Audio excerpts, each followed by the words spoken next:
Baik, kita akan masuk pada sesi yang pertama. Nah, sesi yang pertama ini merupakan narasumber utama, yaitu Bapak Associate Profesor Dr. Yohanes Yahaya, Magister Teologi, Magister Pendidikan. Beliau akan menyampaikan dengan tema ontologi pemulihan, filsafat dan soteriologi dalam Taurat serta nabi-nabi kecil, rekonstruksi biblika bagi dunia yang terluka. Ya, beliau akan menyampaikan waktu 45 menit ke depan dan nanti ada sesi tanya jawab 15 menit. Jadi silakan Bapak Ibu yang ingin bertanya, silakan menyampaikan di chat Zoom. Untuk waktu berikutnya saya serahkan kepada narasumber.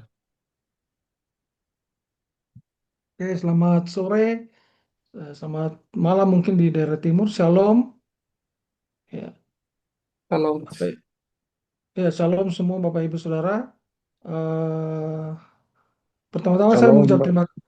terima kasih kepada Ketua STAK RI, Dr. Sandy Lumintang, juga kepada Ketua LP2M STAK RI, Dr. Stefanus, yang berikan kesempatan untuk saya ikut serta di dalam mengkontribusi dalam simposium nasional kali ini.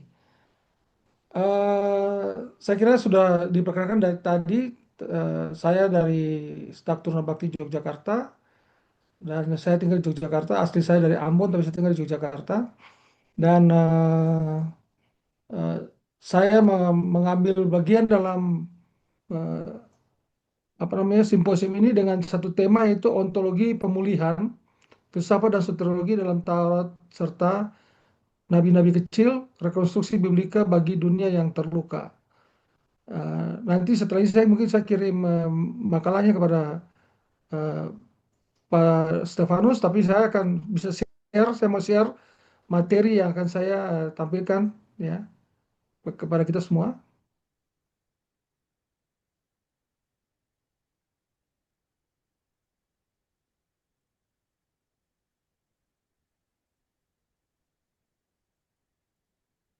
Iya.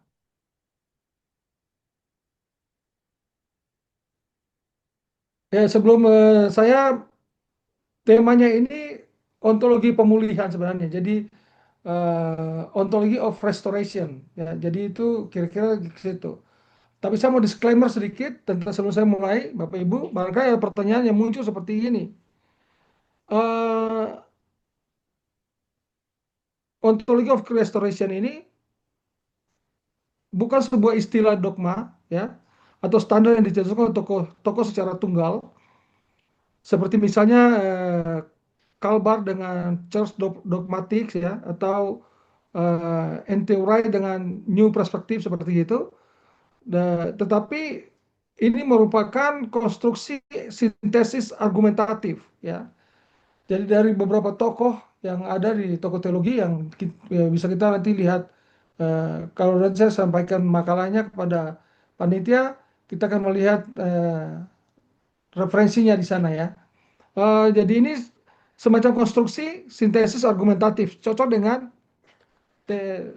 topik atau tema besarnya itu konstruksi teologi kita ya hari ini ya. Nah, di dalam mengkonstruksi sintesis argumentatif ini atau konstruksi teologi ini, maka dari berbagai macam sumber yang saya baca itu, akhirnya muncul sebuah atau apa yang disebut dengan lakuna metodologis. Lakuna metodologis sama seperti kita kenal di dalam jurnal-jurnal itu pakai istilah gap teori ya. Gap gap teori atau gap riset atau riset gap semacam gitu. Ada gap, ada yang kosong, ada yang kurang dari sana. Sehingga secara metodologis kurang, sehingga bagian yang kosong itu mau diisi. Nah, diisi itu dengan ini, temanya ini, ontologis pemulihan. Karena itu saya mengambil beberapa tokoh yang penting di dalam, barangkali Bapak Ibu Saudara sudah kenal ya. Seperti tadi saya sudah sebut, Karl Barth misalnya, N.T. Wright, ada Child ya, ada Child di situ. Kemudian ada juga si siapa namanya,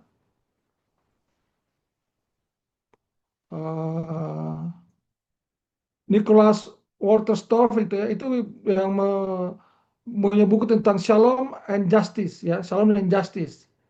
Lalu kemudian ada John Webster, itu soteriologi ontologis. Itu tokoh-tokoh ini yang menjadi rujukan bagi saya untuk membuat makalah ini. Ya, kalau Karl Barth itu soteriologi kosmik dan perjanjian, ya. Bapak Ibu bisa cek bukunya, ada Beverly Child itu teologi biblical kanonik, ya. Wolf, Miroslav Wolf itu rekonsiliasi dan ontologi eh, komunal, ya. Sehingga dari bagian ini lalu jadilah makalah ini, Bapak Ibu Saudara, ya. Nah, sedangkan kenapa memakai istilah ontologi pada waktu milih itu? Sebenarnya kalau saya membaca flyer yang dikirim ke kami itu, dan juga ke apa namanya proposal dikirim itu eh, saya jadi pembuka, tetapi sebenarnya diisi oleh semua pembicara yang jadi pembicara yang lain. Misalnya ada dari sisi biblika, eklesia dan sebagainya ada di situ. Nah, kata ontologi sendiri ini kan artinya ilmu tentang being, ya. Jadi dari kata on dan logos, ya. On dan logos itu ilmu tentang being, eksistensi, keberadaan. Kira-kira seperti itu. Jadi ada istilah-istilah yang dipakai di sini, ya. Misalnya ada ontologi itu bicara tentang being, sedangkan kalau kita bicara tentang epistemologi itu bicara knowledge, ya. Sedangkan eksistensial itu bicara tentang experience. Bapak Ibu nanti saya kirim ke sana supaya bisa mungkin dibagi kepada peserta nanti, ya. Jadi dalam ontologis itu keselamatan sebagai transformasi realitas eksistensial, ya, seperti itu. Sedangkan kalau epistemologi knowledge itu kita hanya bicara tentang keselamatan sebagai keyakinan, proposisi kita, ya. Kalau eksistensial kita bicara tentang keselamatan sebagai emosional, perasaan. Misalnya seperti pohon. Pohon itu akar dan dahannya itu atau batangnya itu sebagai ontologinya, ya. Kemudian cabang daunnya itu sebagai epistemologinya. Tetapi eksistensinya itu adalah buahnya, rasanya di sana. Jadi ada dipakai emosi dan sebagainya. Itulah sebabnya maka bagian ini saya tulis tentang ontologi pemulihan, filsafat dan soteriologi dalam Taurat dan nabi-nabi. Lalu apa hubungannya dengan ontologi pemulihan ini dengan uh, apa namanya? Dengan soteriologi? Itu kan pertanyaan yang paling penting bagi kita, ya. Kita mengerti bahwa soteriologi itu sangat individualistik, ya. Eh, kita bicara tentang soteriologi, kita bicara tentang keselamatan, kebanyakan bicara tentang keselamatan jiwa, ya. Eh, di dalam reduksi ontologis juga kita tahu bahwa ada statusnya bukan transformasi eksistensi, tapi lebih baik kepada forensik, ya, seperti forensik. Oleh karena itu ada lakunanya di sana, lakunanya itu gapnya ada di situ. Itulah sebabnya ini tema ini perlu diangkat, ditulis oleh saya, gitu, ya. Nah, dalam lakuna itu ada 3 dimensi. Ini Bapak Ibu bisa lihat ini kira-kira tokoh-tokoh yang bicara tentang bagian ini, yaitu ada Wright, Enter Wright, ini New Creation Theology. Ini Walter Wolf itu Shalom Rasional. John Webster maupun Karl Barth itu tentang soteriologi ontologis, ya. Tadi saya sudah singgung di atas. Nah, kalau kita melihat dari sini, kalau kita bicara tentang Indonesia, bukan hanya dunia yang terluka dalam artian umum, tetapi juga dunia yang terluka, terfragmentasi, dan terdigitalisasi. Ada pluralisme agama, ada ketimpangan ekonomi, ada bencana alam, ada aliansi digital, krisis ontologis yang membutuhkan soteriologis yang lebih dalam dari sekedar keselamatan jiwa individual, ya, individual. Seperti itu. Jadi kalau kita melihat ada sebuah cerita atau saya menonton sebuah berita pada waktu ada banjir di Jakarta, nah, ada sebuah gereja yang besar di daerah Jakarta kering, tidak kena banjir. Tetapi gerejanya tidak bisa dikunjungi karena jemaat yang tinggal di jauh dari gereja itu tidak bisa datang ke gereja itu karena banjir, seperti sungai yang mengalir di kota Jakarta. Orang-orang sekitar situ merasa bahwa mereka tidak bisa bergerak apa-apa. Tetangga-tetangganya gerejanya aman, tapi tetangga-tetangganya banjir semua. seperti mereka butuh perahu karet dan sebagainya untuk apa namanya transportasi dan sebagainya, dan itu sebuah eh, apa situasi kondisi yang bisa jadi kita disebut sebagai itu situasi Jakarta yang di satu sisi gereja berdiri megah dan tidak ada masalah di situ, tetapi di sisi lain di sekitar kita ada orang-orang yang sangat membutuhkan yang terluka. Nah, lalu pertanyaan yang muncul pada saat membuat ini adalah apa metodologinya ya? Itu paling penting. Metodologinya apa? Saya mencoba untuk membagi sebuah tabel seperti gini. Jadi ada dimensi filosofis ontologisnya menurut Heidegger, Taylor, Byung-Chul Han. Nanti lihat di ini apa namanya di referensinya. Itu bicara tentang fenomenologi dunia yang terluka yang mendiagnosis fragmentasi ontologis ya. Jadi kita tahu ke dunia kita ini sejak dosa ada itu sudah terluka. Tetapi yang dunia terluka tidak hanya masalah individu manusia, tapi dunia secara keseluruhan terluka. Ya, oleh karena itu perlu ada pemulihan, bukan hanya kepada manusia, tetapi kepada seluruh dunia, seluruh alam semesta, ciptaan. Ya, Webster, Barth, Calvin, N.T. Wright itu merekonstruksi soteriologi dari forensic ke transformasi kosmik. Ya, ya, dari soteriologi forensik kepada transformasi kosmik. Ya. Jadi lebih banyak kepada hal-hal yang berhubungan dengan diri dulu, baru kembali ke alam seperti itu. Sedangkan kalau Child, Brookman, nah, Calvin Fire itu ya, biblical canonic bicara tentang Taurat dan nabi-nabi kecil sebagai witnessnya yang unified ya. Jadi kesaksian yang penting. Ya. Pertanyaannya kenapa saya ambil apa namanya uh, Taurat dan nabi-nabi kecil? Kenapa tidak keseluruhan kita perjanjian lama begitu atau perjanjian baru saja? Uh, Brevard Child ini dia menulis sesuatu yang sangat menarik gitu ya, mengatakan bahwa Taurat dan nabi-nabi kecil bukan prafigurasi yang lemah, melainkan fondasi ontologis yang memberikan visi Shalom dalam struktur perjanjian. Jadi ini jantung metodologinya ada di sana dengan tulisannya Child ya, seperti itu ya. Lalu kalau secara visualnya seperti ini Bapak Ibu, ada metodologi kanonik, ada Taurat, ada nabi-nabi kecil, ada ontologi pemulihan, baru kontekstualisasi di Indonesia.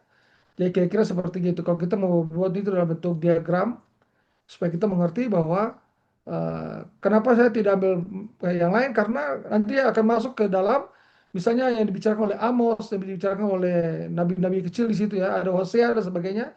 Ini bicara tentang bagian yang ini. Jadi mereka tidak hanya bicara tentang manusia, jiwa manusia yang diselamatkan, tapi juga alam yang perlu diselamatkan, sesama yang perlu diselamatkan, bukan hanya individu. Ya. Metodologi bukan sekedar aplikasi teori dari Barat ke Indonesia, tapi juga ini sintesa atau sintesis konstruktif. Mengambil yang terbaik dari Wright, kosmik, Walter Stroff, Shalom relasional, Webster, John Webster, ontologis, dan Child itu kanonik.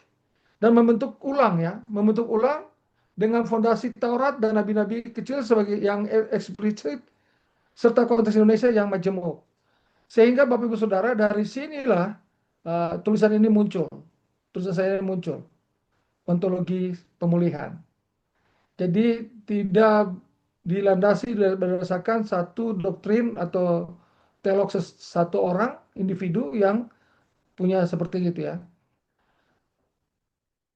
Nah kalau gitu inti persoalannya apa Bapak Ibu? Inti persoalan dari ontologi pemulihan ini apa? Kita mengerti bahwa ada reduksi soteriologi ya, dalam gereja di Indonesia. Dari dimensi kosmik, komunal menjadi individualistik eskapis ya. Jadi kita menawarkan sorga di masa depan, sementara dunia yang terluka dibiarkan terluka. Itu contohnya seperti ada orang yang terluka, tetapi kemudian ada ambulans yang lewat di sampingnya membawa orang lain. Kemudian orang lain, ambulans itu cepat sekali, dan dia tidak perlu berhenti kalau ada orang yang terluka di pinggir jalan, lalu kemudian ambulans baru sampai di rumah sakit untuk tolong orang yang di dalam ambulans itu. Padahal barangkali ambulans itu bisa mengambil lebih dari 1-2 orang atau mungkin 3-4 orang. Tapi dia karena fokus kepada satu orang ini, dia sampai ke sana, ke rumah sakit, orang itu tertolong. Tetapi yang terluka di pinggir jalan, sementara terluka di pinggir jalan itu tidak ditolong. Kira-kira itu gambaran seperti itu. Ini analogi. Jadi kadangkala kita berpikir tentang surga bagi kita, kita berusaha untuk selamatkan diri kita sendiri, kelompok kita sendiri, tapi kita tidak berpikir tentang dunia yang sementara terluka dan dibiarkan terluka. Ya, ini dalam bentuk reduksi seperti itu. Sehingga kalau kita bicara tentang Taurat dan perjanjian atau nabi-nabi kecil, maka kita tahu bahwa Taurat itu perjanjian adalah relational framework, bukan kontrak, ya. Jadi ada hubungan yang terkait antara keselamatan dengan alam semesta. Kalau bicara tentang individualis, Amos mengatakan bahwa keadilan harus mengalir seperti air, ya. Yoel mengatakan bahwa pemulihan kosmik itu seperti gunung meneteskan air manis, ya. Jadi kalau kita bicara tentang bagian eskatologi dalam nabi-nabi kecil maupun di dalam Taurat, maka lengkap, ya. Kita kita tahu bahwa tujuan dari semua itu adalah Salom kerajaan Allah, ya. Nah, diagram inti persoalannya kira-kira seperti gini. Sebelumnya ini ada Allah, ada jiwa-jiwa perusahaan dan surga. Tetapi sesudah itu kita tahu bahwa ontologi pemulihan ini bicara tentang Allah, ada jiwa, ada sesama, ada bumi, ada alam, alam semesta. Ini yang disebut dengan dimensi Shalom atau lakuna, 3 dimensi. Ada gap yang kalau sebelah kiri dari diagram ini itu hanya satu gambar yang ke bawah saja, tapi ini ada ke samping, ada horizontal, ada transenden di atas, ya, ada seperti itu. Jadi itu gambarnya seperti itu.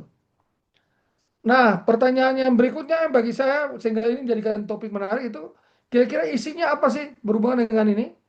Nah, ontologi pemulihan itu adalah soteriologi yang mengutamakan pemulihan totalitas eksistensi. Tadi kita sudah bicara tentang 3 dimensi yang dari lakuna itu, ya. Ada 3 dimensi relasi yang harmonis. Ada shalom, ada yang bicara tentang vertikal, Allah dan manusia dan umat, kemudian horizontal antara sesama dengan sesama, dan kosmik, manusia dengan ciptaan.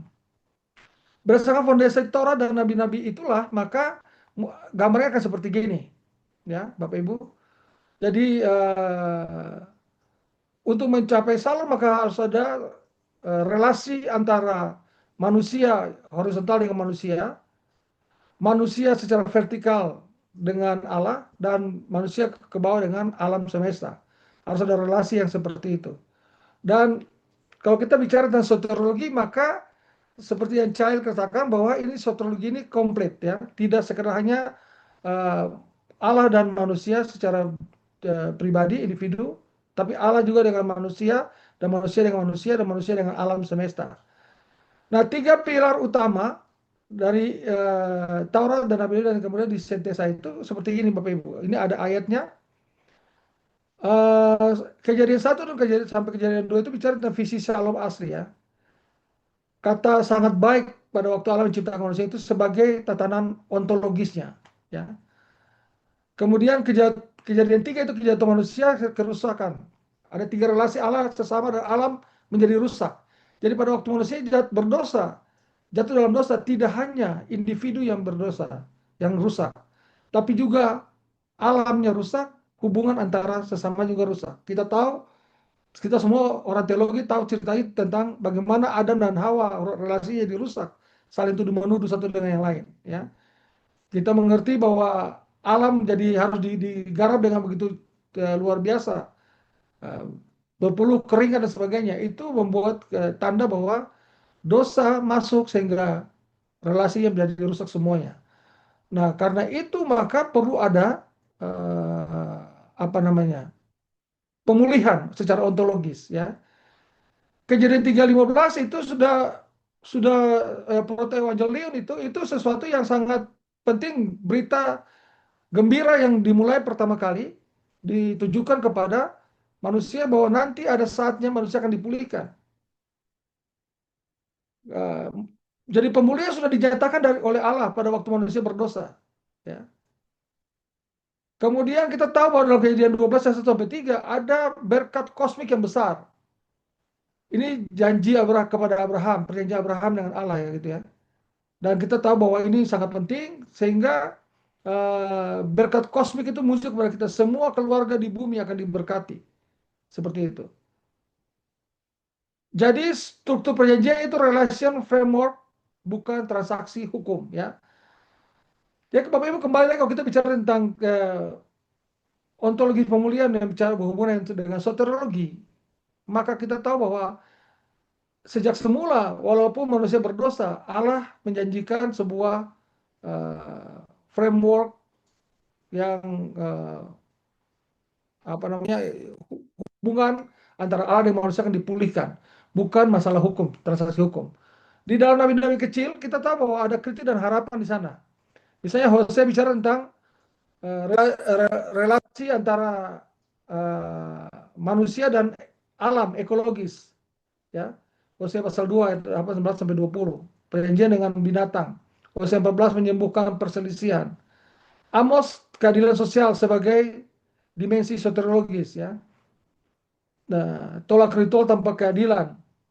Amos 5:24 mengatakan bahwa keadilan itu mengalir seperti air tadi, ya.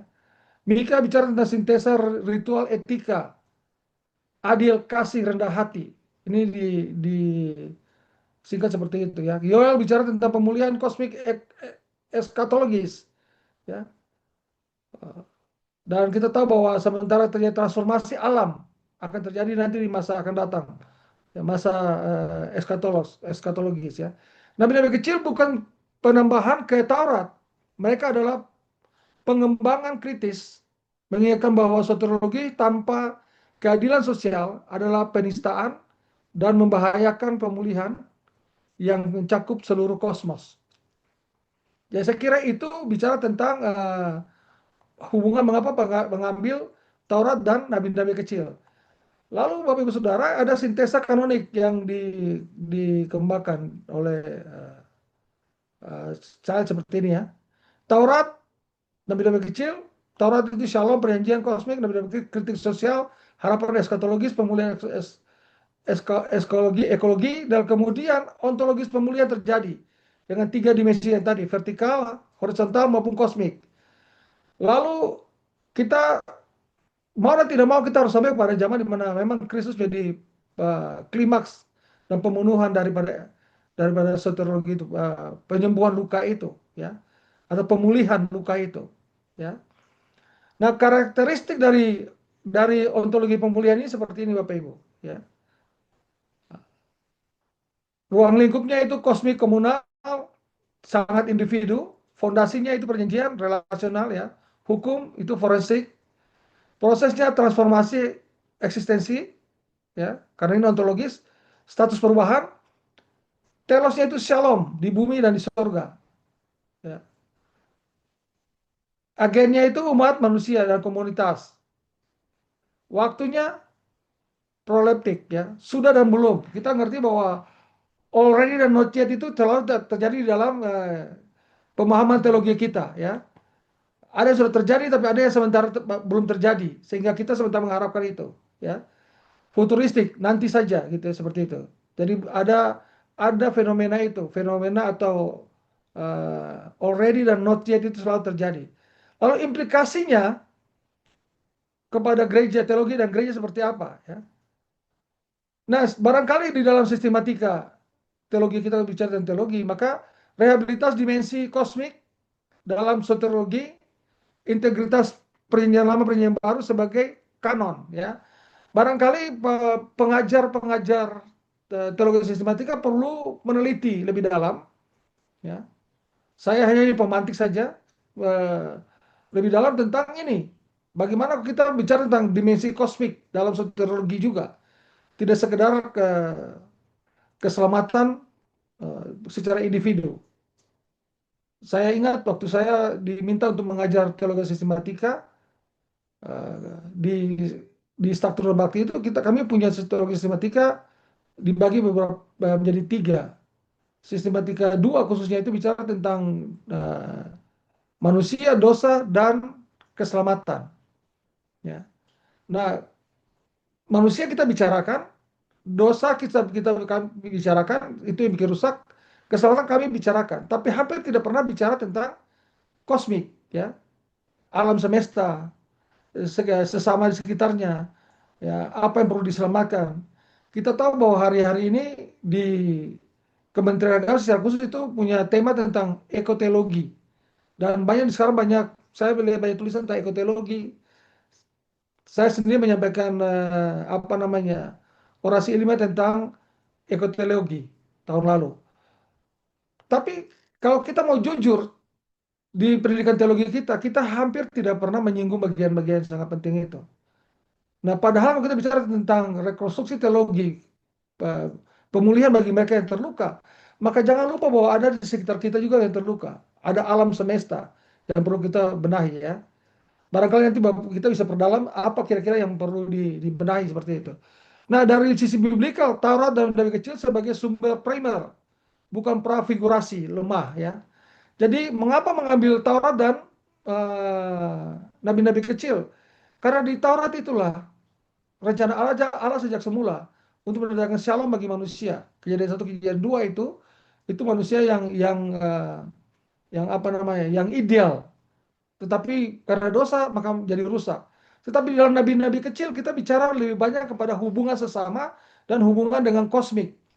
Ya, tadi saya sudah sebut beberapa ayat dari nabi-nabi kecil, ya. Penyelamatan alam semesta, penyelamatan umat manusia yang lain itu bagian dari eh, nabi-nabi kecil. Apakah nabi-nabi besar tidak bicara itu? Bukan tidak bicara, tapi barangkali sangat kecil dan hampir jarang disinggung. Apakah kitab-kitab sejarah dalam PL tidak bicara itu? Barangkali bicara juga, tapi tidak seperti di nabi-nabi kecil yang menyinggung hubungannya antara alam semesta dan sesama manusia. Sedangkan fondasi ada di Taurat, nabi-nabi kecil lebih banyak kepada hal-hal yang pengalaman praktis seperti gitu, ya. Eklesiologi, gereja sebagai komunia, agen pemulihan, bukan institusi administratif. Nah, kita harus sadar itu bahwa kita tidak hanya di gereja misalnya sebagai sebuah organisasi yang mengembangkan manajemen, kepemimpinan, administrasi belaka. Kita menghitung kuantitas manusia, kuantitas keuangan dalam gereja dan sebagainya. Tapi kita tidak bisa melihat kepada sekitar kita, ya. Di Yogyakarta itu eh, di satu daerah namanya Kalicode itu ada komunitas yang dulu dibangun oleh Romo Mangun namanya, almarhum. Itu beliau sementara bicara tentang eklesiologi yang eh, seperti ini, pemulihan ontologis gitu, ya. Dan saya bersyukur saya pernah mengunjungi daerah itu waktu ada teman saya kuliah di STT di Duta Wacana, kemudian dia praktek di situ. Lalu kami kunjungan di sana dengan dia, dan mereka buat persekutuan di pinggir Kali Code di Yogyakarta. Ini bicara tentang pemulihan. Oh, masyarakat situ masyarakat apa? Masyarakat di situ masyarakatnya sangat termarginalkan. Banyak pencuri di situ. Apa? Curanmor ada di sana, narkoba di situ. BTS semua ada kumpul di sana. Tetapi ada seorang tokoh gereja yang datang ke situ membangun daerah itu. Daerah itu, ya, daerah ini sekarang sudah lumayan bagus lah. Tapi waktu zaman itu sangat-sangat tidak layak. Tetapi ada gereja yang turun ke sana. Ini yang penting.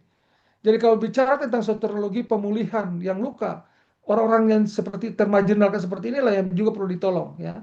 Jadi bukan sekedar hanya kembangkan institusi administratif.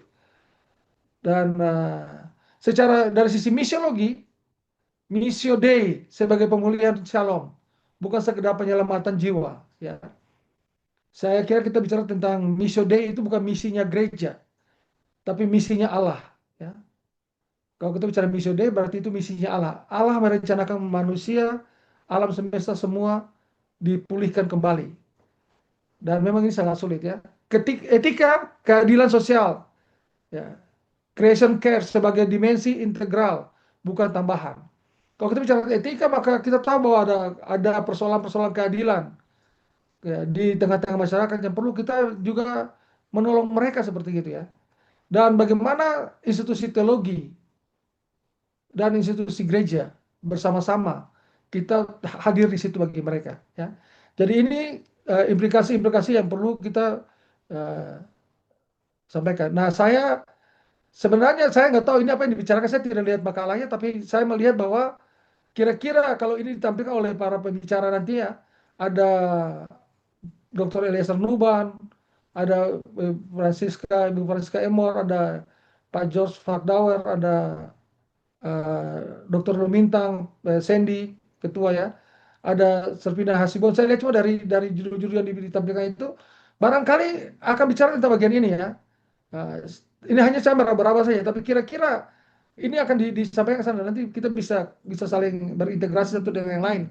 Tapi ini menarik sekali bahwa seminar ini atau simposium ini betul-betul sangat sangat sangat luar biasa dan menarik untuk kita pikirkan satu saat, mungkin barangkali follow up-nya mungkin lebih dalam ya.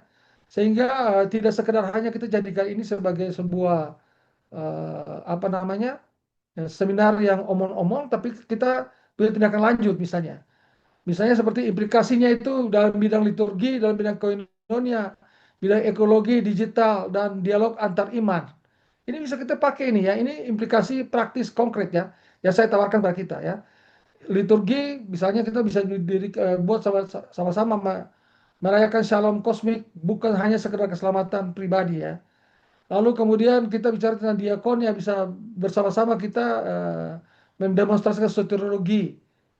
Doktrin keselamatan itu bukan sekedar CSR saja, tapi betul-betul terapannya seperti apa.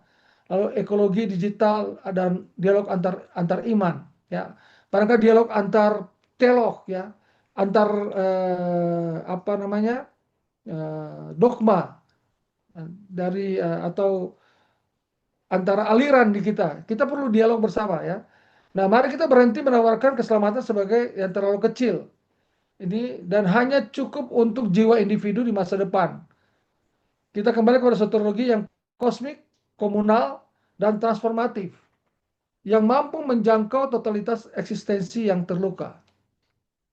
Taurat memberikan visi shalom yang hilang. Nabi-nabi kecil memberikan kritik dan harapan. Bersama-sama mereka kita membentuk ontologi pemulihan, fondasi bagi gereja di Indonesia sebagai agen pemulihan di tengah-tengah dunia yang terluka, terfragmentasi dan terdigitalisasi. Dan inilah yang perlu kita bicarakan. Saya kira itu dari saya, Bapak Ibu Saudara. Sementara itu kita bisa bercakap-cakap lebih dalam. Saya nggak tahu berapa menit sekarang saya ya. Mungkin cukup waktunya untuk saya. Terima kasih Bapak Ibu. Saya kembalikan kepada moderator.